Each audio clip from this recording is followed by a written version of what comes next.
এদিকে আসো। এখন তোমার মায়ের দিব্যি খেয়ে তুমি বলো যে হাবুলের বউয়ের সঙ্গে তোমার কোনো চক্কর নেই, বলো। আমি মায়ের দিব্যে কাটতে পারবো না, সত্যি বলছি আমি হাবুলের বইয়ের সঙ্গে কোনো আমার চক্কর নেই। তাহলে তুমি তোমার মেয়ের দিব্যি কেন বলো যে হাবুলের বউয়ের সঙ্গে তোমার কোনো চক্কর নেই?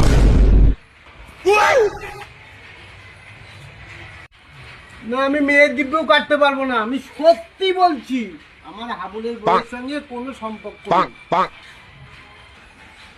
ঠিক আছে, তাহলে তুমি আমার দিব্যি কেটে বলো যে হাবুলের বউয়ের সঙ্গে তোমার কোনো চক্কর নেই।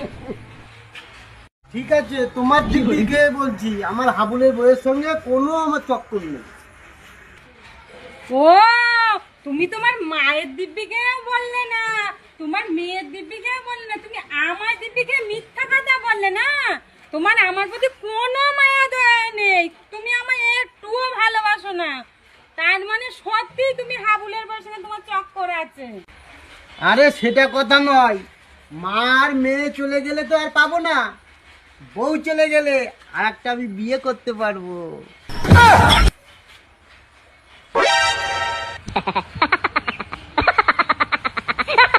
ও, সত্যি সত্যি তাহলে তোমার হাবুলের বউয়ের সঙ্গে চক্কর চলছে, তাই না? না, উত্তর না।